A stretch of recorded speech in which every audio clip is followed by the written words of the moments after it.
ಟೈಮ್ನ ಶೆಡ್ಯೂಲ್ ಮಾಡ್ಕೋತೀನಿ. ಅಂದರೆ 5 o'clockಗೆ ಇದ್ದರೆ ಅಥವಾ 4:30ಗೆ ಇದ್ದರೆ ಮತ್ತು ಇಷ್ಟೊಳಗಡೆ ಈ ಕೆಲಸ ಆಗಬೇಕು ಅಂತ ಶೆಡ್ಯೂಲ್ ಮಾಡ್ಕೊಂಡಿರ್ತೀನಿ. ನನ್ನ ಮಗಳು ಸ್ಕೂಲ್ಗೆ ಹೋಗೋ ಮುಂಚೆ ಆಲ್ಮೋಸ್ಟ್ 90% ಎಲ್ಲ ಕೆಲಸ ಮುಗಿಬೇಕು ಅಂತ.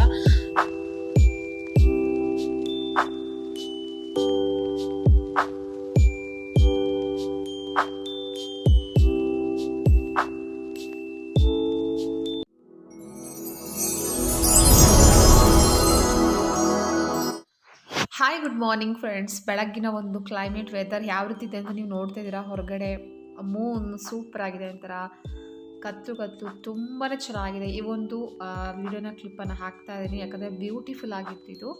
Friends, good morning, welcome back to my YouTube channel. ನಾನಿವ ಹರ್ಷಿತಾ. ಸೊ ನೋಡ್ತಿದ್ದೀರಾ, ಟೈಮ್ ಬಂದು 5:45 ಆಗಿದೆ. ನಂದು ಬೆಳಗ್ಗೆ ರುಟೀನ್ ಆವಾಗಲೇ ಶುರುವಾಗೋಗಿದೆ.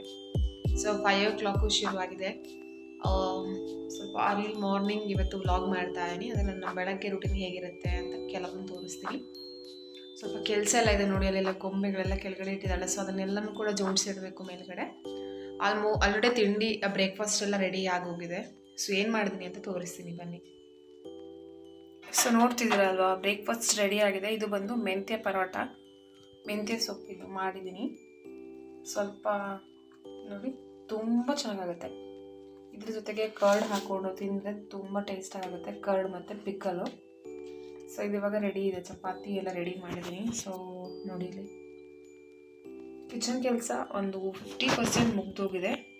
ನೆಕ್ಸ್ಟ್ ಬಂದು ಸ್ವಲ್ಪ ಬೇರೆ ಕೆಲಸ ಇದೆ, ಬನ್ನಿ. ಸೊ ಬೆಳಗ್ಗೆ ಎದ್ದು ಗ್ರೀನ್ ಟೀ ಕುಡಿಬೇಕು. ಗ್ರೀನ್ ಟೀನ ಮಾಡ್ಕೊಂಡಿಲ್ಲ. ಸೊ ಬೆಳಗ್ಗೆ ಎದ್ದು ರುಟೀನ್ ಶುರುವಾಗೋದ್ರ ಹತ್ರ ಬೋರಿಂಗ್ ಆಗುತ್ತೆ, ಒಂಥರ ಬೋರ್ ಅಂತ ಹೇಳ್ಬೋದು. ಸೊ ಈ ವಿಡಿಯೋದಲ್ಲಿ ಒಂದು ರೆಸಿಪಿ ಅಂದರೆ ಒಂದು ಜ್ಯೂಸನ್ನು ಶೇರ್ ಮಾಡ್ತೀನಿ. ಅಂದರೆ ತುಂಬ ಸಿಂಪಲ್ ಆಗಿ ಯಾವ ರೀತಿ ಎಳ್ಳು ಜ್ಯೂಸನ್ನು ಮಾಡ್ಕೊಬೋದು. ಅಂದರೆ ಹೆಣ್ಮಕ್ಳಿಗೆ ಪೀರಿಯಡ್ಸ್ ಟೈಮಲ್ಲಿ ಅಂದರೆ ಹೀಟ್ ಆಗಿಬಿಟ್ಟು ಪೀರಿಯಡ್ಸ್ ಪ್ರಾಬ್ಲಮ್ ಆಗುತ್ತೆ. ಸೊ ಆವಾಗ ಈ ಒಂದು ಜ್ಯೂಸನ್ನು ಮಾಡ್ತಾ ಕುಡಿದ್ರೆ ಖಂಡಿತವಾಗ್ಲೂ ಈ ಪ್ರಾಬ್ಲಮನ್ನು ಸಾಲ್ವ್ ಮಾಡ್ಕೊಬೋದು. ತುಂಬ ಸಿಂಪಲ್ ಆಗಿ ಈ ಒಂದು ಜ್ಯೂಸನ್ನು ಹೇಗೆ ಮಾಡೋದು, ನಾನು ಹೇಗೆ ಮಾಡ್ತೀನಿ ಅನ್ನೋದನ್ನು ಶೇರ್ ಮಾಡ್ತೀನಿ. ಸೊ ವಿಡಿಯೋ ಇಷ್ಟ ಆದರೆ ಲೈಕ್ ಮಾಡಿ, ಹಾಗೆಯೇ ಶೇರ್ ಮಾಡಿ, ಕಮೆಂಟ್ ಮಾಡಿ. ಅದ್ರ ಜೊತೆಗೆ ಸಬ್ಸ್ಕ್ರೈಬ್ ಮಾಡಿದೆ ನೋಡ್ತಾ ಇದ್ರೆ ಪ್ಲೀಸ್ ಸಬ್ಸ್ಕ್ರೈಬ್ ಮಾಡ್ಕೊಳ್ಳಿ. ಅದ್ರ ಜೊತೆಗೆ ಇನ್ನೊಂದು ಏನಂದರೆ, ಕೆಲವರಿಗೆ ತುಂಬ ಕ್ವಶನ್ಸ್ ಇರುತ್ತೆ, ನೀವು ಹೇಗೆ ಯೂಟ್ಯೂಬನ್ನು ಮ್ಯಾನೇಜ್ ಮಾಡ್ತೀರಾ, ಯೂಟ್ಯೂಬು ಅದ್ರ ಜೊತೆಗೆ ಮನೆ ಕೆಲಸ ಹೇಗೆ ಮಾಡ್ತೀರಾ, ಟೈಮ್ ಸಾಕಾಗುತ್ತಾ ಅಂತ. ಇದನ್ನು ಸಪ್ರೇಟಾಗಿ ವ್ಲಾಗ್ ಮಾಡ್ತೀನಿ. ಅದ್ರ ಜೊತೆಗೆ ಇದರಲ್ಲಿ ಸ್ವಲ್ಪ ಹೇಳ್ತೀನಿ. ಸೊ ನಾನು ಟೈಮ್ನ ಶೆಡ್ಯೂಲ್ ಮಾಡ್ಕೋತೀನಿ. ಅಂದರೆ 5 o'clockಗೆ ಇದ್ದರೆ ಅಥವಾ 4:30ಗೆ ಇದ್ದರೆ ಮತ್ತು ಇಷ್ಟೊಳಗಡೆ ಈ ಕೆಲಸ ಆಗಬೇಕು ಅಂತ ಶೆಡ್ಯೂಲ್ ಮಾಡ್ಕೊಂಡಿರ್ತೀನಿ. ನನ್ನ ಮಗಳು ಸ್ಕೂಲ್ಗೆ ಹೋಗೋ ಮುಂಚೆ ಆಲ್ಮೋಸ್ಟ್ 90% ಎಲ್ಲ ಕೆಲಸ ಮುಗಿಬೇಕು ಅಂತ. ಸೊ ಆರಾಮಾಗಿದ್ದಾಗ ಎಲ್ಲ ಮುಗಿಸ್ತೀನಿ. ಸ್ವಲ್ಪ ಟಯರ್ಡ್ ಅನಿಸಿದಾಗ ನಾನು ಅವಾಗ ಮಾಡಲ್ಲ. ಇಲ್ಲಾಂದರೆ ಎಲ್ಲನೂ ಕೂಡ ಮಗಳು ಸ್ಕೂಲ್ಗೆ ರೆಡಿ ಆಗೋ ಮುಂಚೆ 8 o'clock ಮುಂಚೆ ಎಲ್ಲ ಕೆಲಸನೂ ಕೂಡ 90% ಕೆಲಸನ ಮುಗಿಸಿರ್ತೀನಿ. ಸೊ ಮತ್ತೆ ಮಾಡೋಣ ಅಂದರೆ ಏನಾಗುತ್ತೆ ಗೊತ್ತಾ, ಮತ್ತೆ ಅಂತ ಟೈಮ್ ಸುಮ್ಮನೆ ನಾವು ಅದನ್ನು ವೇಸ್ಟ್ ಮಾಡ್ತಾ ಹೋಗ್ತೀವಿ. ಸೊ ಮತ್ತೆ ಅನ್ನೋದಕ್ಕಿಂತ ಬದಲು ಈಗಲೇ ಮಾಡಿ ಮುಗಿಸ್ಬೇಕು ಅಂದಾಗ ಖಂಡಿತವಾಗ್ಲೂ ಅದನ್ನು ನಾವು ಮಾಡಬಹುದು. ಖಂಡಿತ ಇದನ್ನು ನೀವು ಫಾಲೋ ಮಾಡಿ. ಅದ್ರ ಜೊತೆಗೆ ಕೆಲವೊಂದು ಕೆಲಸಗಳಿರ್ತಲ್ವ, ಈಸಿಯಾಗಿ ಕೆಲಸಗಳನ್ನ ಬಹಳ ಬೇಗನೆ ಅದನ್ನು ಮಾಡಿ ಮುಗಿಸಿ, ಆವಾಗ ಬೇಗ ಕೆಲಸ ಆಗುತ್ತೆ. ಸೊ ಯೂಟ್ಯೂಬ್ಗೆ ಅಂತ ನಾನು 1 hour ಟೈಮ್ನ ಫಿಕ್ಸ್ ಮಾಡಿ ಇಟ್ಕೊಂಡಿದ್ದೀನಿ. 1 hour ಒಳಗಡೆ ಎಲ್ಲನೂ ಕೂಡ ಮಾಡಿಕೊಂಡು ವೀಡಿಯೋ ಶೂಟ್ ಮಾಡೋದು, ಎಡಿಟ್ ಮಾಡೋದು, ಅಪ್ಲೋಡ್ ಮಾಡೋದು ಎಲ್ಲನೂ ಕೂಡ ಮಾಡ್ತೀನಿ. ಸೊ 1 hour, ಅದಕ್ಕಿಂತ ಜಾಸ್ತಿ ಯೂಟ್ಯೂಬ್ಗೆ ಟೈಮ್ ಕೊಡಲ್ಲ ನಾನು. ಯಾಕಂದರೆ ಬೇರೆ ಕೆಲಸ, ಮನೆ ಕೆಲಸ ಎಲ್ಲನೂ ಇರುತ್ತಲ್ವ. ಸೊ ಅದನ್ನು ಕೂಡ ಎಲ್ಲನೂ ಕೂಡ ಮಾಡ್ಕೊಬೇಕಾಗತ್ತೆ. ಮಗಳನ್ನ ಕರ್ಕೊಂಬರೋದು, ಅದು ಇದು ಅಂತ ಕೆಲಸಗಳನ್ನ ಎಲ್ಲನೂ ಕೂಡ ಟೈಮನ್ನು ನೀವು ಒಂದು ಸೆಟ್ ಮಾಡ್ಕೊಳ್ಳಿ ಅಥವಾ ಫಿಕ್ಸ್ ಮಾಡ್ಕೊಳ್ಳಿ. ಸೊ ತುಂಬಾ ಈಸಿ ಆಗುತ್ತೆ. ಸೊ ಇದರ ಬಗ್ಗೆ ಸಪ್ರೇಟಾಗಿ ಒಂದು ವೀಡಿಯೋ ಕೂಡ ನೆಕ್ಸ್ಟ್ ಯಾವಾಗಾದರೂ ಮಾಡಿ ಹಾಕ್ತೀನಿ. ಈ ರೀತಿ ನಾನು ನನ್ನ ಕೆಲಸಗಳನ್ನು ಮ್ಯಾನೇಜ್ ಮಾಡ್ತೀನಿ. ಸೊ ಫ್ರೆಂಡ್ಸ್, ಮೊದಲನೇದಾಗಿ ನೋಡ್ತಿದ್ದೀರಾ, ಒಂದು ಬಾಣಲೆನ ತಗೊಂಡಿದ್ದೀನಿ. ಇದಕ್ಕೆ ಬಂದುಬಿಟ್ಟು ಇವಾಗ ಎಳ್ಳು ಬರುತ್ತಲ್ವ, ಸೊ ಅದನ್ನು ಹಾಕ್ಕೊಳ್ತಾ ಇದ್ದೀನಿ. ಬಿಳಿ ಎಳ್ಳನ್ನು ತಗೊಂಡಿದ್ದೀನಿ ನಾನು ಇವತ್ತು. ನೋಡಿ, ಈ ರೀತಿ ಇರುತ್ತೆ ಎಳ್ಳು. ಅಂದರೆ ತುಂಬಾ ಒಳ್ಳೆಯದು. ಇದು ಬಂದು ದೇಹಕ್ಕೆ ತುಂಬಾ ತಂಪು.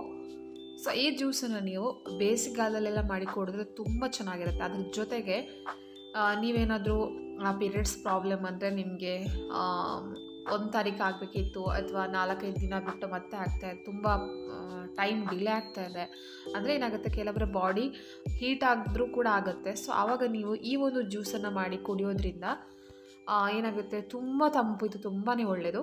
ನೋಡಿ, ಈ ರೀತಿ ನಾನು ಫಸ್ಟ್ ಇದನ್ನು ಸ್ವಲ್ಪ ಹುರ್ಕೊಳ್ತಾ ಇದ್ದೀನಿ. ಲೋ ಫ್ಲೇಮಲ್ಲಿ ಇಟ್ಕೊಂಡು ಇದನ್ನು ಹುರ್ಕೊಳ್ಬೇಕು. ಹೈ ಫ್ಲೇಮಲ್ಲಿ ಇಟ್ಕೊಂಡು ಈ ಒಂದು ಎಳ್ಳನ್ನು ಹುರ್ಕೊಳಕ್ಕೆ ಹೋಗಬೇಡಿ. ಸೊ ಲೋ ಫ್ಲೇಮಲ್ಲಿ ಇಟ್ಕೊಂಡು ಇದನ್ನು ಹುರ್ಕೊಳ್ಳಿ. ಸ್ವಲ್ಪ ಅರೋಮ ಬರೋ ತನಕ, ಆದರೆ ಸ್ವಲ್ಪ ನಿಮಗೆ ಘಮ ಬರೋ ತನಕ ಅಷ್ಟೇ ಇದನ್ನು ಹುರ್ಕೊಳ್ಳಿ. ಜಾಸ್ತಿ ಕೆಂಪಾಗಿ ಇದನ್ನು ಮಾಡ್ಕೊಳಕ್ಕೆ ಹೋಗ್ಬಿಡಿ, ಸೀದೋಗ್ಬಿಡುತ್ತೆ ಇಲ್ಲ ಅಂದರೆ. ಸೊ ಅದಕ್ಕೋಸ್ಕರ ಸ್ವಲ್ಪ ಲೋ ಫ್ಲೇಮಲ್ಲಿ ಇಟ್ಕೊಂಡು ಇದನ್ನು ಹುರ್ಕೊಳ್ತಾ ಇದ್ದೀನಿ. ಸೊ ಎಳ್ಳು ಜ್ಯೂಸು ಮಾಡಿ ಕುಡಿಯೋದ್ರಿಂದ ತುಂಬಾ ಒಳ್ಳೆಯದು. ಬಹಳ ಬೇಗನೆ ಇದು ಕ್ವಿಕ್ಕಾಗಿ ಇದನ್ನು ಮಾಡ್ಕೊಬೋದು, ಏನು ಜಾಸ್ತಿ ಕೆಲಸನೇ ಇಲ್ಲ. ನೋಡಿ ಈ ರೀತಿ ಸ್ವಲ್ಪ ಕಲರ್ ಇಲ್ಲಿ ಚೇಂಜ್ ಆಗಿದೆ, ಸ್ವಲ್ಪ ನಮಗೆ ಘಮ ಬರುತ್ತೆ. ಸೊ ಅಲ್ಲಿ ತನಕ ಇದನ್ನು ಹುರ್ಕೊಂಡ್ರೆ ಸಾಕಾಗುತ್ತೆ. ಇದು ಸ್ವಲ್ಪ ಇನ್ನು ಹುರ್ಕೊಳ್ಬೇಕಾಗತ್ತೆ, ಯಾಕಂದರೆ ನಾನು ಲೋ ಫ್ಲೇಮಲ್ಲಿ ಇಟ್ಟು ಹುರ್ತಾ ಇರೋದ್ರಿಂದ. ನೋಡಿ ಇಲ್ಲಿ ನಾನು ಹುರಿತಾ ಇದ್ದೀನಿ ಇವಾಗ. ಸೊ ಆಲ್ಮೋಸ್ಟ್ ಕಲರ್ ಸ್ವಲ್ಪ ಚೇಂಜ್ ಆಗಿದೆ, ಸ್ವಲ್ಪ ರೆಡ್ ಕಲರ್ ಬರೋ ತನಕ ಸಾಕು, ಜಾಸ್ತಿ ಹುರಿಯೋಕ್ಕೆ ಹೋಗಬೇಡಿ, ಸಾಕು ಇಷ್ಟ. ಇದನ್ನು ಇವಾಗ ನಾನು ಸ್ಟವ್ ಆಫ್ ಮಾಡಿಬಿಟ್ಟು ಇದನ್ನು ಒಂದು ಬೇರೆ ಬೌಲ್ಗೆ ಹಾಕ್ಕೊಳ್ತಾ ಇದ್ದೀನಿ. ನಿಮಗೆ ಎಷ್ಟು ಬೇಕೋ ಅಷ್ಟು ಕ್ವಾಂಟಿಟಿಲಿ ತೊಗೊಳ್ಳಿ. ಒಂದು 2 ಗ್ಲಾಸ್ ಆಗುವಷ್ಟು ನಾನು ಜ್ಯೂಸನ್ನು ಮಾಡ್ತಾಯಿದ್ದೀನಿ. ಸೊ ನೀವು ಆಮೇಲೆ ಅದನ್ನು ಬೇಕಾದರೆ ಎಷ್ಟು ಬೇಕೋ ಅಷ್ಟು ತೆಳ್ಳಗೆ ಮಾಡ್ಕೊಳ್ಬಹುದು. ತುಂಬ ಸಿಂಪಲ್ ಆ್ಯಂಡ್ ತುಂಬ ಹೆಲ್ದಿ ಒಂದು ಜ್ಯೂಸ್ ಅಂತಲೇ ಹೇಳ್ಬೋದು. ಇವಾಗ ಇದನ್ನು ನಾನು ಒಂದು ಚಿಕ್ಕ ಒಂದು ಮಿಕ್ಸಿಂಗ್ ಜಾರ್ ಏನಿದೆ ನೋಡಿ, ಅದಕ್ಕೆ ಹಾಕ್ಕೊಳ್ತಾ ಇದ್ದೀನಿ. ನೋಡಿ ಇಷ್ಟು ಚಿಕ್ಕದಕ್ಕೆ ಹಾಕ್ಕೊಂಡು ಫಸ್ಟ್ ಇದನ್ನು ಪೌಡ್ರ್ ಮಾಡ್ಕೊಳ್ಬೇಕು. ನಾವು ದೊಡ್ಡ ಮಿಕ್ಸಿ ಜಾರಿಗೆ ಹಾಕೊಂಡ್ಬಿಟ್ರೆ ಇದನ್ನು ಜಾಸ್ತಿ ಪೌಡ್ರ್ ಮಾಡ್ಕೊಳಕ್ಕಾಗಲ್ಲ. ಸೊ ಇವಾಗ ಇದನ್ನು ನಾನು ಪೌಡ್ರ್ ಮಾಡ್ಕೊಂಡು ಬರ್ತೀನಿ. ನೋಡಿ ಈ ರೀತಿ ಪೌಡರ್ ಆಗಿದೆ, ನೋಡ್ತಿದ್ದೀರಲ್ವ. ನಾವು ಎಳ್ಳನ್ನು ಫಸ್ಟು ಹುರಿದ್ಬಿಟ್ಟು ಈ ರೀತಿ ಪೌಡ್ರ್ ಮಾಡ್ಕೊಂಡಿದ್ದೀನಿ, ನೋಡ್ತಿದ್ದೀರಾ. ಸೊ ಇಷ್ಟು ಪೌಡ್ರ್ ಈ ರೀತಿ ಆದರೆ ಸಾಕಾಗುತ್ತೆ. ಇದರಲ್ಲಿ ಒಂದು 2 ಸ್ಪೂನ್ ಆಗುವಷ್ಟು ಇದೆ, 2ರಿಂದ 2.5 ಸ್ಪೂನ್ ಆಗುವಷ್ಟು ಪೌಡರ್ ಇದೆ, ನೋಡ್ತಿದ್ದೀರಾ. ಇಷ್ಟು ನಾವು ಪೌಡ್ರ್ ಮಾಡಿಕೊಂಡ್ರೆ ಸಾಕಾಗುತ್ತೆ. ಇವಾಗ ಬಂದು ನಾನು ದೊಡ್ಡ ಮಿಕ್ಸಿ ಜಾರ್ ತೊಗೊಂಡಿದ್ದೀನಿ, ನೋಡ್ತಿದ್ದೀರಲ್ವಾ. ಇದಕ್ಕೆ ಇವಾಗ ನಾನು ಒಂದು 2 ಟೇಬಲ್ ಸ್ಪೂನ್ ಆಗುವಷ್ಟು ಏನು ಎಳ್ಳು ಇದು ಪೌಡ್ರ್ ಮಾಡ್ಕೊಂಡಿದ್ದೀವಲ್ಲ ಅದನ್ನು ಹಾಕ್ಕೊಳ್ತಾ ಇದ್ದೀನಿ. 2ರಿಂದ 2.5 ಟೇಬಲ್ ಸ್ಪೂನು ಅದರಲ್ಲಿ ಇರುವಂಥದ್ದಷ್ಟೇ. ನಾನು 2ರಿಂದ 3 ಗ್ಲಾಸ್ ಆಗುವಷ್ಟು ಜ್ಯೂಸನ್ನು ಮಾಡ್ತಾಯಿದ್ದೀನಿ. ಸೊ ದಪ್ಪ ಬೇಕು ಅಂದರೆ ದಪ್ಪನೇ ಕುಡಿಬೋದು, ಅಥವಾ ತೆಳ್ಳಗೆ ಬೇಕು ಅಂದರೆ ಇದನ್ನು ತೆಳ್ಳಗೆ ಕೂಡ ಮಾಡ್ಕೊಳ್ಬೋದು. ನೀವು ಹೇಗೆ ಮಾಡ್ಕೊತೀರಾ ಆ ರೀತಿ ಇರುತ್ತೆ. ಅದ್ರ ಜೊತೆಗೆ ನಾನಿಲ್ಲಿ ಶುಗರ್ ಹಾಕ್ಕೊಳ್ತಾ ಇದ್ದೀನಿ. ನೀವು ಬೇಕು ಅಂದರೆ ಬೆಲ್ಲ ಕೂಡ ಹಾಕ್ಕೊಳ್ಬೋದು. ಸೊ ನಾನು ಶುಗರ್ನ ಹಾಕ್ಕೊಳ್ತಾ ಇದ್ದೀನಿ. ಸೊ ಬೆಲ್ಲ ಸ್ವಲ್ಪ ಕಡಿಮೆ ಮಾಡ್ತೀನಿ, ಕಡಿಮೆ ಮಾಡೋದು ಹಾಗಾಗಿ ಬಹಳ ಬೇಗನೆ ಬೇಕು ಅಂತ ಅಂದ್ಬಿಟ್ಟು 3 ಟೇಬಲ್ ಸ್ಪೂನ್ ಆಗುವಷ್ಟು ಇಲ್ಲಿ ಶುಗರ್ ಹಾಕ್ಕೊಂಡು ಇದನ್ನು ಇವಾಗ ಹಾಗೆಯೇ ಡ್ರೈ ಆಗಿ ಒಮ್ಮೆ ಪೌಡ್ರ್ ಮಾಡ್ಕೊಳ್ತೀನಿ. ನೀರು ಹಾಕಲ್ಲ, ಜಸ್ಟ್ ಆ ರೀತಿನೇ ಒಮ್ಮೆ ಗ್ರೈಂಡ್ ಮಾಡ್ಕೊತೀನಿ. ಪೌಡರ್ ಥರ ಆಗುತ್ತೆ. ಶುಗರ್ ಎಲ್ಲನೂ ಕೂಡ ಅಷ್ಟೇ, ಶುಗರ್ ಜೊತೆ ಏನಿದೆ ಪೌಡ್ರ್ ಎಲ್ಲ ಕೂಡ ಮಿಕ್ಸ್ ಆಗಿ ನೋಡಿ ಈ ರೀತಿ ಆಗಿದೆ, ನೋಡ್ತಿದ್ದೀರಲ್ವ. ಸೊ ನೋಡಿ ಈ ರೀತಿ ಪೌಡ್ರ್ ಮಾಡ್ಕೊಂಡಿದ್ದೀನಿ. ಶುಗರ್ ಎಲ್ಲನೂ ಕೂಡ ಚೆನ್ನಾಗಿ ಪೌಡ್ರ್ ಆಗಿದೆ, ನೋಡ್ತಿದ್ದೀರಾ. ತುಂಬ ನುಣ್ಣಗೆ ಈ ರೀತಿ ಪೌಡ್ರ್ ಆಗಿದೆ. ಇನ್ಮೇಲೆ ಇದಕ್ಕೆ ನೀರು ಹಾಕ್ಕೊಳ್ಬೇಕು. ನೀವು ಬೇಕು ಅಂದರೆ ಸಕ್ಕರೆ ಯೂಸ್ ಮಾಡೋ ಬದಲು ಬೆಲ್ಲ ಕೂಡ ಯೂಸ್ ಮಾಡ್ಬೋದು, ಅದು ಕೂಡ ಚೆನ್ನಾಗಾಗುತ್ತೆ. ಸೊ ನಾನಿಲ್ಲಿ ಬಂದು 2 ಗ್ಲಾಸ್ನಷ್ಟು ಫಸ್ಟ್ ನೀರನ್ನು ಹಾಕ್ಕೊಳ್ತಾ ಇದ್ದೀನಿ. 2 ಗ್ಲಾಸಷ್ಟು ನೀರಿದೆ ಇದರಲ್ಲಿ. ಇದೇ ಮಿಕ್ಸಿಂಗ್ ಜಾರ್ಗೆ ನಾನು ನೀರು ಹಾಕ್ಕೊಂಡು ಒಮ್ಮೆ ಗ್ರೈಂಡ್ ಮಾಡ್ಕೊಳ್ತೀನಿ. ಸೊ ಇದು ಕಲರ್ ವೈಟ್ ಕಲರ್ ಬರುತ್ತೆ, ಯಾಕಂದರೆ ವೈಟ್ ಕಲರ್ ಎಳ್ಳು ನಾವು ಯೂಸ್ ಮಾಡಿರೋದ್ರಿಂದ ಜ್ಯೂಸ್ ಕೂಡ ವೈಟ್ ಕಲರ್ ಬರುತ್ತೆ. ಜಸ್ಟ್ ಒಮ್ಮೆ ಗ್ರೈಂಡ್ ಮಾಡಿಕೊಂಡ್ರೆ ಸಾಕಾಗುತ್ತೆ, ಏನು ಜಾಸ್ತಿ ಹೊತ್ತು ಇದನ್ನು ಗ್ರೈಂಡ್ ಮಾಡ್ಕೊಳ್ಬೇಕಾದ ಅವಶ್ಯಕತೆ ಇಲ್ಲ. ಸೊ ನೀವು ನೋಡ್ತಿದ್ದೀರಲ್ವ, ಜ್ಯೂಸ್ ಆಲ್ರೆಡಿ ರೆಡಿಯಾಗಿದೆ. ತುಂಬಾ ಹೆಲ್ದಿ ಆ್ಯಂಡ್ ತುಂಬಾ ಕ್ವಿಕ್ಕಾಗಿ ಮಾಡುವಂತಹ ಜ್ಯೂಸ್. ಬನ್ನಿ ಇದನ್ನು ಸರ್ವ್ ಮಾಡ್ತಾಯಿದ್ದೀನಿ, ನೋಡ್ತಿದ್ದೀರಲ್ವ. ಸೊ ಇದನ್ನು ಬೇಕಾದರೆ ಸೋಸ್ಕೊಬೋದು, ಇಲ್ಲ ಹಾಗೇ ಕುಡಿತೀನಿ ಅಂದರೆ ಕೂಡ ನೀವು ಕುಡಿಬಹುದು. ಈ ಜ್ಯೂಸನ್ನು ಫ್ರಿಜ್ಜಲ್ಲಿಟ್ಟು ಕೂಡ ಕುಡಿಬೋದು, ತುಂಬ ಚೆನ್ನಾಗಾಗುತ್ತೆ. ಕೋಲ್ಡಾಗಿ ಸಮ್ಮರ್ ಸೀಸನಲ್ಲೆಲ್ಲ ಕುಡಿದ್ರೆ ತುಂಬ ಚೆನ್ನಾಗಿರುತ್ತೆ. ಸೊ ನೀವು ಇದಕ್ಕೆ ಶುಗರ್ ಬೇಡ ಅಂದರೆ ಬೆಲ್ಲ ಹಾಕ್ಕೊಂಡು ಕೂಡ ನೀವು ಜ್ಯೂಸನ್ನು ಮಾಡಿ ಕುಡೀರಿ, ತುಂಬ ಚೆನ್ನಾಗಾಗುತ್ತೆ. ಹಾಗೆಯೇ ಕ್ವಿಕ್ಕಾಗಿ ಒಂದು ಜ್ಯೂಸನ್ನು ನೀವು ಮಾಡ್ಕೊಬಹುದು. ಅದ್ರ ಜೊತೆಗೆ ಇದನ್ನು ಎಷ್ಟು ತೆಳ್ಳಗೆ ಬೇಕೋ ಅಷ್ಟು ತೆಳ್ಳಗೆ ಕೂಡ ನೀವು ಮಾಡ್ಕೊಬೋದು. ದಪ್ಪ ಇತ್ತು ಅಂದರೆ ಸ್ವಲ್ಪ ನೀರನ್ನು ಕೂಡ ಇದಕ್ಕೆ ಆ್ಯಡ್ ಮಾಡಿಕೊಂಡು ಕುಡೀರಿ.